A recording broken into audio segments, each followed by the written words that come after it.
بسم اللہ الرحمن الرحیم. السلام علیکم ناظرین. براق ڈیجیٹل کی پوڈ کاسٹ کے ساتھ میں ہوں آپ کی میزبان شمائلہ چودھری. ہمیشہ کی طرح ہم پوڈ کاسٹ میں موجود ہوتے ہیں اور ڈفرینٹ ٹاپکس پر ڈسکشن کرتے ہیں اور آپ کے سامنے سوال رکھتے ہیں. آج بھی ہمارے ساتھ گیسٹ موجود ہیں سر شہیر سیالوی. السلام علیکم سر. وعلیکم السلام. سر کیسے ہیں آپ؟ ٹھیک ہیں؟ اللہ کا کرم الحمدللہ. سر سب سے پہلے ہم بات کریں گے کہ انسداد دہشت گردی کی عدالت نے اسلام آباد میں ریاستی اداروں کے خلاف ڈیجیٹل دہشت گردی کرنے والے کیس میں عادل راجہ کو دو بار جو ہے عمر قید کی سزا سنائی ہے. اس حوالے سے آپ کیا کہیں گے؟ دیکھیں، آپ اداروں سے اختلاف رکھیں، بے شک ان کی پالیسیز سے اختلاف رکھیں، آپ حکومت سے اختلاف رکھیں، ہمیں بھی ہے ایسے ہی. ہم نے بھی، بلکہ روزانہ آج بھی پریس کانفرنس کر کے میں آ رہا ہوں جو ڈیرہ غازی خان میں الیکشن ریگنگ ہوئی ہے. لیکن بات یہ کہ جب انڈیا اور پاکستان کی جنگ ہو رہی ہے، پھر آپ کو پاکستان کی بولی بولنی چاہیے ہندوستان کی. بے شک. جب ہندوستان پاکستان پہ اٹیک کر رہا ہے، ہمارے مدارس کو شہید کر رہا ہے، ہماری مسجدوں کو شہید کر رہا ہے، ہمارے 6 سال کے بچوں کو شہید کر رہا ہے، ایسے ہی. اس وقت آپ ہندوستانی میڈیا پہ بیٹھ کے اپنی فوج کے خلاف بکواسات کر رہے ہیں. سروس بینیفٹس آپ کو سارے ملے ہوئے ہیں، پیدا آپ اور آپ کے بچے سی ایم ایچ میں ہو رہے ہیں. True. میرا خیال ہے the one who is born in CMH has no right to speak against its armed forces. اور دوسری بات یہ ہے، کوئی صحافی آگے بات کرتا ہے وہ اس کا معاملہ ہوگا. بے شک. ایک بندہ اس نے فوج میں سرو کیا ہے، خود کام کیا ہے اور وہ چند ٹکوں کے عوض اپنا معیار تو چلو وہ گرا رہا ہے، ساتھ ساتھ ادارے کا معیار گرا رہا ہے. ایک وقت تھا آج سے 2 سال پہلے جب یہ صاحب پرواز بھر کے گئے تھے، ان کی بات کو بڑی ویٹیج دی جاتی تھی، بے شک. ان کی ٹویٹس کو بڑے غور سے ینگ آفیسرز بھی چھپ چھپ کے دیکھا کرتے تھے کہ وہ کیا کہہ رہا ہے. اسٹیٹ کا نیریٹو تو یہ، دوسرا نیریٹو کیا ہے. ایسے. لیکن جب سب نے دیکھا نا مئی میں اس کا اصل چہرہ، اس کے بعد انہیں اندازہ ہوا کہ نہیں، تہمت لگا کے ماں پہ جو دشمن سے داد لے، ایسے سخن فروش کو مر جانا چاہیے. اب ان میجر صاحب کے ساتھ کچھ صحافیوں کی بھی نام آئے. دیکھیں، بات یہ ہے کہ کب تک اوورسیز پاکستانی مزدوری کریں گے اور اپنے بچوں کا پیسوں سے ان کو پالیں گے. ظاہر ہے ان کا کام ہے ویلاگ بنانا. اب یوٹیوب کی مانیٹائزیشن بھی ہمیشہ نہیں رہتی، وہ 1-2 مہینے ہوتی ہے پھر بند ہو جاتی ہے.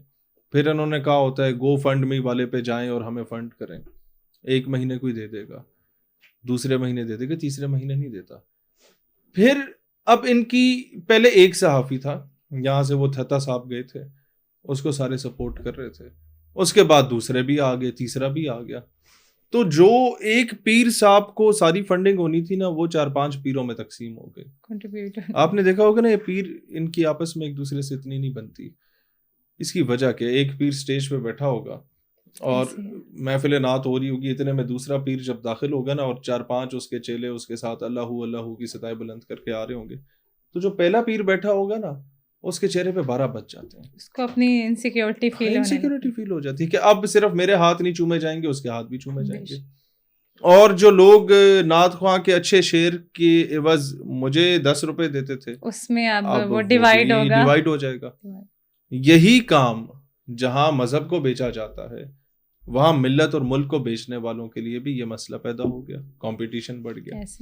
پھر آپ نے دیکھا ہوگا ٹویٹر پہ یہ سارے لوگ پہلے یک زبان ہوتے تھے، with the passage of time یہ آپس میں لڑنے لگ گئے. اور یہاں تک کہ ان کا انفلوئنس خیبر پختونخوا کی گورنمنٹ پر اتنا ہو گیا کہ باہر سے بیٹھ کے جو 4-5 ٹک ٹاک سٹارز، ٹک ٹاک کے ایکٹیوسٹ جو بیانیاں بنا رہے ہیں، صرف ان کو راضی کرنے کے لیے KPK کی پوری گورنمنٹ لگی ہوئی ہے کہ کہیں وہ ہمیں غدار نہ کہتے ہیں. کیونکہ ہم تو کھل کے بات نہیں کر سکتے، وہ تو بیٹھ کے مادر پدر آزاد لوگ ہیں، وہ تو کھل کے بولیں گے.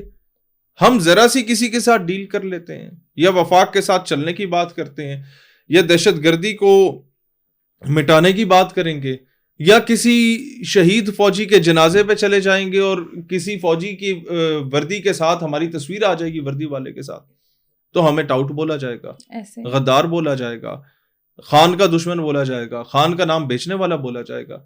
لہٰذا ان ساری چیزوں سے بچنے کے لیے ہم سارے وہ کام کریں جس سے اوورسیز 4-5 ٹک ٹاکر جو میرے خیال ہے 12 جماعتیں پاس بھی نہیں ہیں وہ راضی ہو جائیں. اور اس سے نقصان کیا ہے کہ 13 سالوں میں خیبر پختونخوا کی گورنمنٹ جو ہے پی ٹی آئی کی وہ ایک کپتان چپل سے آگے نہیں بڑھ سکی. بے شک کچھ بھی نہیں بنایا, نہ لا اینڈ آرڈر ان کا ٹھیک ہوا, نہ کوئی یونیورسٹی انہوں نے بنایا, نہ کوئی کالج ان لوگوں نے بنایا, نہ کوئی میڈیکل کالج ان لوگوں نے بنایا, کچھ بھی نہیں. آپ بہتر جانتے ہیں کہ نون پی پی کو زیادہ کریٹیسائز کرتا ہوں, ہماری پارٹی ان سے زیادہ اختلاف رکھتی ہے, پی ٹی آئی سے تھوڑا بہت ہمارا پھر بھی آئیڈیالوجی میچ کرتی ہے کہ نئے لوگ سامنے آئے. لیکن کیا ہے کہ یہ پوری جماعت ہائی جیک ہو چکی ہے. یہ پوری جماعت جس طریقے سے بھٹو صاحب آئے تھے نا اور نعرہ لگایا تھا کہ نواب وڈیرے جاگیردار ان کا مقابلہ کریں گے, ایک ٹائم آیا کہ جب وہ سارے نواب وڈیرے جاگیردار پیپلز پارٹی میں چلے گئے. پھر بھٹو صاحب نے قوم کو کہا کہ جناب اب کیونکہ میری گاڑی میں کسان مزدور ہاری بھی اور نواب وڈیرا جاگیردار بھی, لیکن اس کا ڈرائیور میں ہوں, میں دائیں مڑوں گا تو یہ دائیں مڑیں گے, میں بائیں مڑوں گا تو یہ بائیں مڑیں گے. عوام وہ ٹرک کی بتی کے پیچھے لگی رہی. ٹائم کیم کہ جب ملک 2 حصوں میں تقسیم ہو گیا کرسی کی ہوس میں. اب یہ خیبر پختونخوا کو توڑنے پہ تلے ہوئے ہیں, اس کے امن کو تباہ کرنے پہ تلے ہوئے ہیں, یہ جو ہے وہ ٹرائبل ایریاز کو تباہ کرنے پہ تلے ہوئے ہیں. روزانہ ہمارا جوان شہادتیں دے رہا ہے, کوئی اس کا اثر ان پہ نہیں پڑ رہا. تو یہ صرف دیکھ لیں کہ ان لوگوں نے سمجھا کہ آپ کام نہ کریں, انفراسٹرکچر پہ کام نہ کریں, تعلیم پہ ہیلتھ پہ کام نہ کریں, بیانیاں بنائیں. ایک ٹائم آتا ہے جب عوام وہی بیانیاں آپ کے مقابلے میں لا کے کھڑا کر دیتی ہے کہ ہم نے تو تمہیں ووٹ دیا تھا, تم بتاؤ تم نے ہمیں کیا دیا. چلو وہ جیل میں, اور آج عوام میں وہ شعور آ چکا ہے, آج عوام سوال کرتی ہے, عوام پوچھتی ہے, سوائے ان کچھ لوگوں کے جو گھر سے ہٹے کٹے ہیں, ان کو ضرورت نہیں ہے کہ کسی کو روٹی مل رہی یا نہیں مل رہی. ہمارے ساتھ ڈی ایچ اے میں رہنے والے یا ہمارے پڑوس میں بیریا میں رہنے والے جن کے شوہروں نے 30 سال نوکریاں کی ہیں نا, بارڈرز پہ سرو کیا ہے, یا جن کے ہسبینڈ یا والدین نے ساری زندگی پردیس میں سرو کر کے مزدوری کر کے اپنے بچوں کو عالی شان گھر دے دیے نا, ان کی صحت پہ فرق نہیں پڑتا. انہیں نہیں پتا کہ وہ کہتے ہیں بھاڑ میں جائے سارا کچھ, ہمیں جناب بس ایک چیز سے ہمارا اپنا سسٹم جو ہے وہ ہمارا ٹھیک چل رہا ہے. تو ان کو اس چیز کا اندازہ نہیں ہے. تو یہ لوگ تباہ کر چکے ہیں. یہ جو باہر بیٹھ کے ملک کے خلاف سازشیں کر رہے ہیں, ایک طرف آپ کا ملک جو ہے وہ جنگیں جیت رہا ہے, اپنی معیشت کو سروائیول کی طرف لے کے آ رہا ہے, اور دوسری طرف یہ پروپیگنڈا ہو رہا ہے. تو میرا خیال ہے ان کو اسی طریقے سے نپٹنا چاہیے جس طریقے سے اب نپٹا جا رہا ہے. ایسے ہی ہے. تھوڑی سی ہم بات کرتے ہیں سر ڈونلڈ ٹرمپ کے حوالے سے. وہ آج کل تھوڑے سے وزیر اعظم نریندر مودی سے جو ہیں وہ تھوڑا ناخوش نظر آ رہے ہیں. تو کہا جا رہا ہے کہ لہٰذا آئندہ اگر کسی بحران یا کسی جھڑپ کی صورت میں ٹرمپ انتظامیہ کی جانب سے ان کی فل سپورٹ جو ہے وہ پاکستان کے ساتھ ہوگی اور بھارت کی بجائے. اور آپریشن سندور کے دوران چین نے تو ڈیفینیٹلی پاکستان کو جتنا سپورٹ کیا ہے وہ عالمی سطح پہ سب نے دیکھا. تو آپ کیا کہیں گے اس حوالے سے؟ دیکھیں بات یہ ہے کہ اس جنگ میں تو امریکہ ہمارے ساتھ بالکل بھی نہیں تھا. ایسے ہی امریکہ مکمل ہندوستان کے ساتھ کھڑا ہوا تھا. ہم نے جنگ بندی کے لیے امریکہ کو کہا 5-6 مئی کو ہی کہہ دیا تھا کہ یہ ٹکٹلی کر رہے ہیں, آپ مہربانی کریں بیچ میں آئیں, اور ہم نہیں چاہتے کہ خون خراب ہو. تو امریکہ نے باضابطہ جواب دے دیا کہ یہ آپ کا آپس کا معاملہ ہے. بے شک. اب جب ہم جیت گئے تو ہمیشہ سے نارمل بلدیات کے الیکشن میں بھی اگر آپ دیکھیں نا, ایک قاری صاحب تھے, انہوں نے مٹھائی کا ڈبہ لیا ہوا تھا کہ جناب یہ جیتیں گے. ہمارے فتح جنگ کی بات ہے, ہمارا دوست ہے ایک, وہ الیکشن میں کھڑا ہوا تھا, تو انہوں نے کہا یہ جیتے گا تو شام کو اس کے پاس مٹھائی لے کے جائیں گے. تو وہ بیچارہ ہار گیا. تو اس کے باقی کزنز جو ہے نا وہ کہتے ہیں چلو یار ہم نے اپنی شکست تسلیم کی, جو جیتا ہے اس کو ایک as a gesture of good will مبارکباد دینے جائیں. کہتے ہیں ہم وہاں گئے تو وہاں وہی قاری صاحب کی مٹھائی پڑی ہوئی تھی. تو یہ ٹرمپ صاحب کا حال وہ ہے کہ یہ, اور دنیا کا حال یہ ہے, دنیا فاتح کے ساتھ چلتی ہے. ساری زندگی آپ پہ تنقید کریں گے, آپ کی آئیڈیالوجی ہمیں پسند نہیں ہے, آپ ٹھیک نہیں ہیں, آپ غلط ہیں, آپ فلانا ہے ڈھمکانا ہے. ناکامی ہمیشہ یتیم ہوتی ہے. Yes.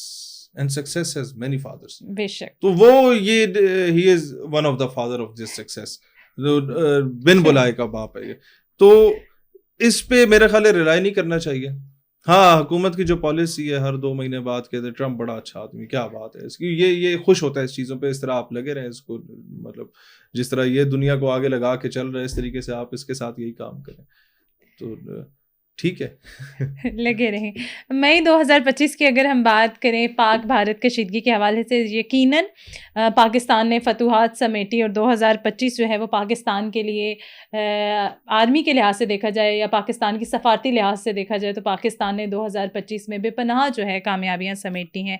ڈونلڈ ٹرمپ کا کہنا کہ فیلڈ مارشل میرے پسندیدہ فیلڈ مارشل, پھر بات جو ہے وہ وہیں آ پہنچتی ہے.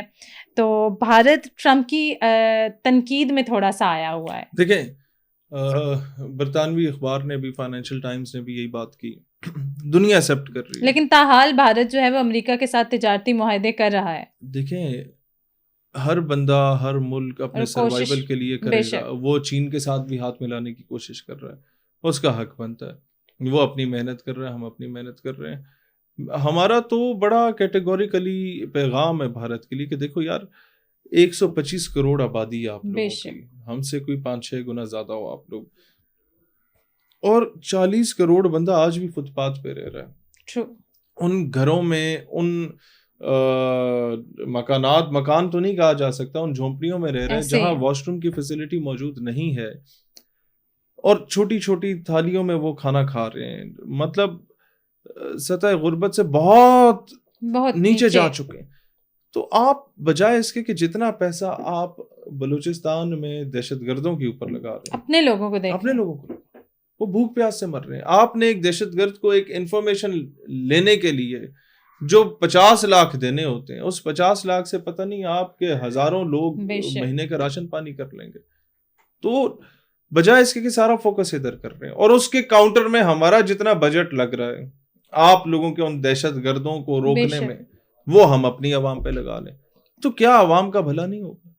لیکن ان کی شرست میں ایک چیز ہے, انہیں ڈے پر سے انتشار ہے. مطلب جس عمارت کی بنیاد ہی ٹیڑھی رکھی گئی ہو نا, وہ کبھی بھی عمارت سیدھی کھڑی نہیں ہو سکتی. ان لوگوں کی تربیت میں انتشار ہے کہ ان کے بانی گاندھی صاحب جب وہ بات کر رہے تھے کہ یار ہندو مسلم یونٹی ہونی چاہیے, چلو پاکستان الگ بھی ہو گیا تو پاکستان کے ڈیو رائٹ اس کو دے دو, اس بیچارے نے دھرنا بھی دیا, انہوں نے گاندھی کو مار دیا. اور گاندھی کے قاتل جو ہیں آج ہندوستان میں اقتدار میں بیٹھے ہوئے ہیں.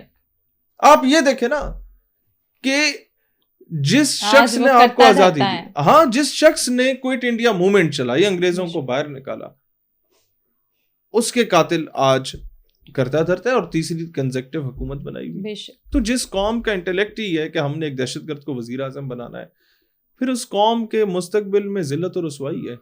آپ یہ دیکھیں انڈیا جب سے بنا, انڈیا پے در پہ کامیابیاں حاصل کر رہا تھا, سفارتی محاذ پہ بھی, حالانکہ 60 ممالک دنیا میں مسلمان ہیں, ہندو ملک تو ایک انڈیا اکیلا ہے.